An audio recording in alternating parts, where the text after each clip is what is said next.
Okay, you can see that I've braced up the movement here. And the reason for that is so that when a person puts a battery in it, they're not going to accidentally twist it. Otherwise, if they twist it, then the dial is going to be crooked on the case. So this is a fairly easy thing to do. I just mixed up some epoxy. It's pretty well set. I also epoxied in this bracket that holds the movement straight in the case.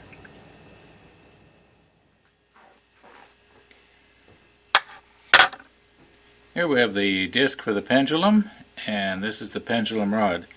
And this plastic that you see on there, that comes off when I'm all finished. Now before I can put the stain on, I got to figure out how am I going to hang it up. How is it going to hang on the wall? Well, one of the easy ways is just make a big hole right here, and it just hangs on a nail. Or I can use something like this.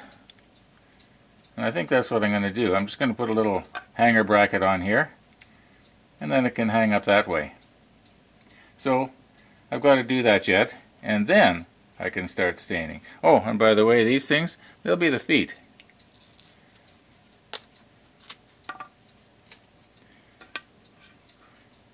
Go something like that.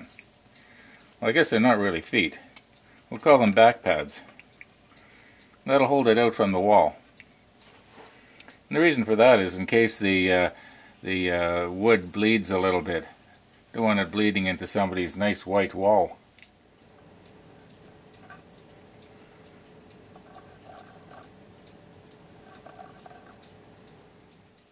So the time to make sure I got the holes in the right place is before I put the stain on.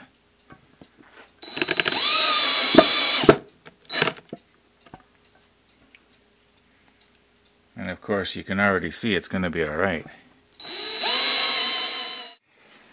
Well, for sure I got to put on my painting outfit. About 5 years ago or so, I got primer on this shirt. By the way, I've got 4 shirts like this. I call this one my primer shirt. Now I know when I got this thing on, I look like a clown. But hey, I'm just clowning around anyway, right? So, better get it on. Now normally I don't use a brush to put this on. But in this case I got so many little nooks and crannies in the case that I may as well use the brush on everything here. It actually goes a lot faster if I just sort of pour it on and smear it around with my hands. Notice I got the rubber gloves on. For sure you're going to want to use rubber gloves when you're doing this, because if this stuff gets under your fingernails it stays there for a week. This is the way I normally do it. Just sort of works it into all the little pores. And I usually wait a good half an hour before I rub it off. And it really brings out the nice rich grain. Now doing this door before I get the glass mounted sometimes can give a bit of a problem, because the glue, if I use glue, doesn't want to stick sometimes too good. I will be using silicone though on this door. I think when that's rubbed off, it's going to look pretty good. I'll just do the case. And I'll do the inside first. This is why I wanted to use the brush. Rubbing it on with a rag sometimes it's kind of hard to get into all the little corners. Now the back, nobody's going to see it anyway, but okay, I'll go over the door one more time. It's actually probably about as good as it's going to look right now. So I'll peel these off, wait about 10 minutes or so, put on new ones, and then rub it off. Oh boy, does that ever bring back memories. I think that was one of our kids, or maybe the grandkids. I don't know if I can bring myself to use that. That sure tugs at your heart.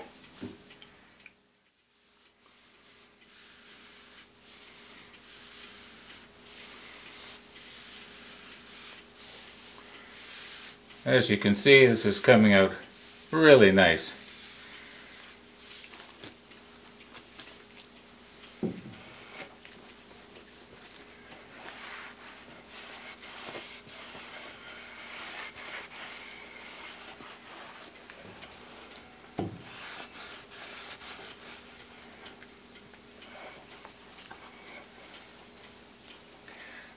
Well, I think that's probably 99% of it off.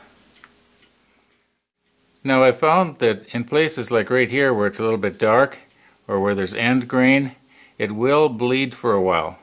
So I have to keep constantly checking on it and rubbing it down, because if I let it bleed and let it set that way, then I have to try and rub it off with some sort of a solvent. So this will save me a lot of work if I keep my eye on it.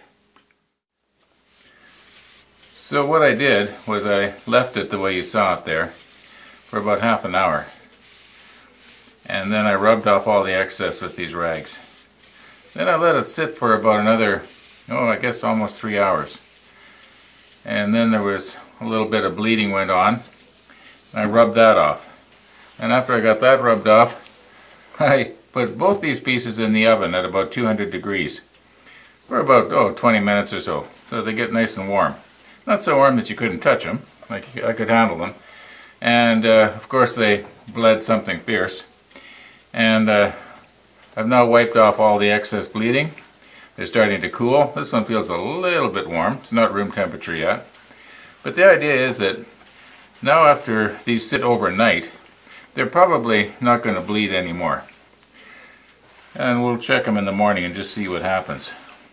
By the way, I wouldn't recommend doing that if you were using wood that wasn't completely dry, because if you put wood in the oven that isn't dry and it's all glued up like this, it's probably going to twist and it's going to break on you. So just because I did that, or I sometimes do that, I'm not recommending it. This is just, I'm just telling you what I did. Well, it's the next morning and I'm seeing very little sign of any bleeding. A little tiny bit right there.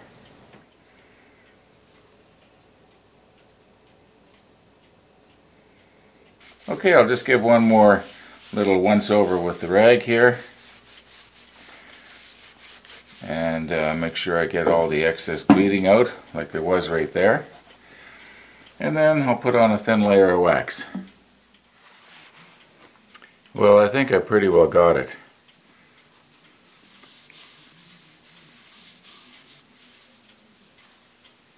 Very little is coming off here.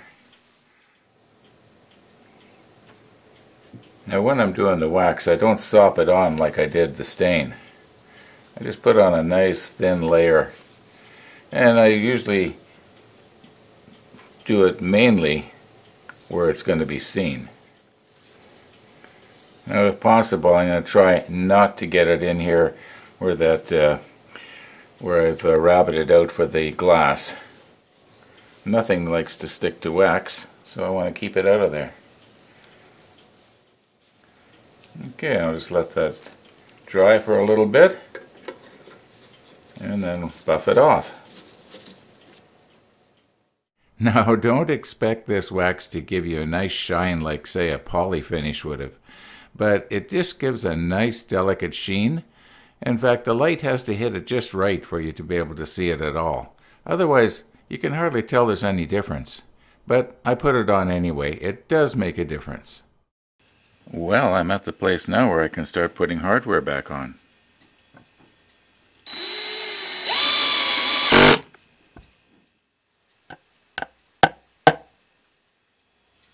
When I was editing my video, I couldn't help but notice that this little piece of wood that's on there, I should have trimmed that off before I glued this on. So I'll trim it off now. Now I know people aren't going to see this very often anyway, only when they change the battery. But I thought that little tiny thin piece of wood on there kind of made it look funny. This looks a lot better. This afternoon I picked up a piece of glass, and I got a problem. And that is, the slot that I rabbited in the door is not deep enough, and the glass is a little bit proud of the inside of the door. So if there's any sharp edges on the glass, a person could accidentally cut themselves if they were cleaning the inside of the door. I think it's really important to clean the edge of the glass, and that way the silicone can do a better job of adhering to the glass. Another problem is that when I'm tightening the hinge down to the door, it's going to contact the glass first, and there's a real good chance that if I tighten it too tight, it'll break the glass. So I've got to put some sort of a little shim between the hinge and the door. Do you remember when I did that video called How Thin Will It Sand? And I sanded a piece of oak down really thin? Well, this is it. I think that'll make a really good shim. In fact, if anything, it's going to be too thick. Maybe a couple of sheets of paper would be good enough. But I'll use this little piece of oak.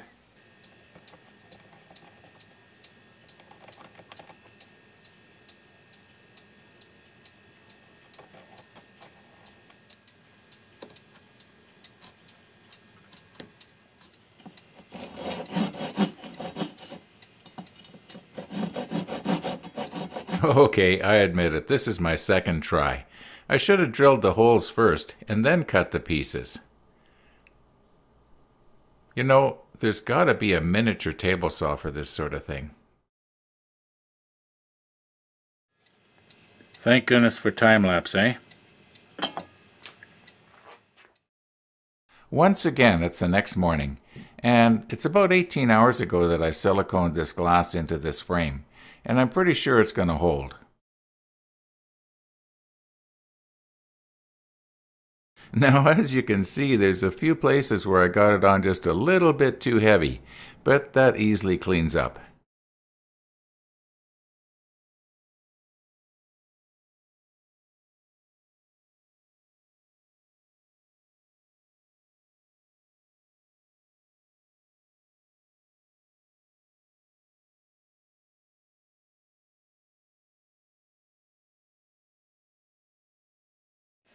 Now these little shims contrasted pretty badly against the stained oak.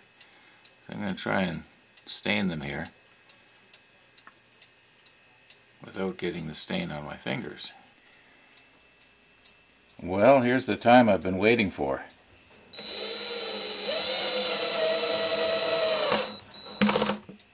Final assembly.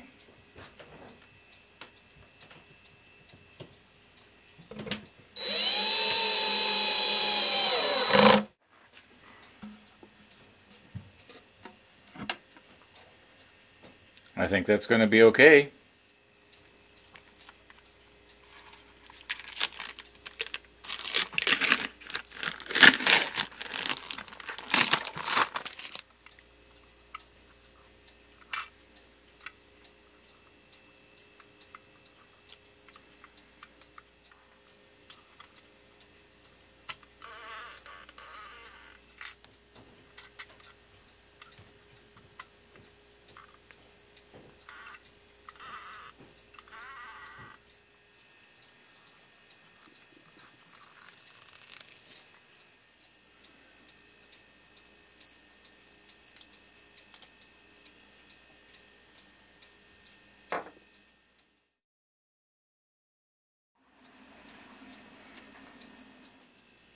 And needless to say, I don't want to be sticking a dead battery in it. So that's 1.507 volts. That's pretty well right up.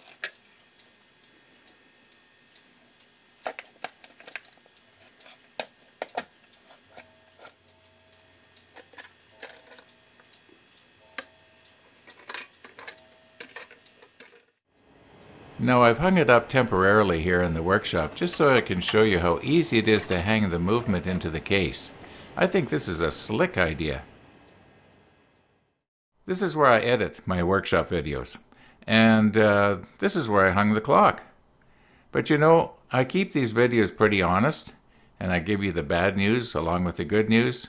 Well, I better give you the bad news. Now if you look just between the 9 and the 10, you're going to see a little crack in the glass. Yep, I over-tightened one of the hinges. And that little spacer that was supposed to protect the glass was actually pressing on it. Oh boy. This was a month ago yesterday, and we've come a long way, broken glass and all. The next clock I'm going to use that chiming movement, and I'm going to use plexiglass. It's easier to cut, and it's almost impossible to break. Anyway, I hope you've enjoyed this series, and I hope you'll watch for the next one, and thank you for watching.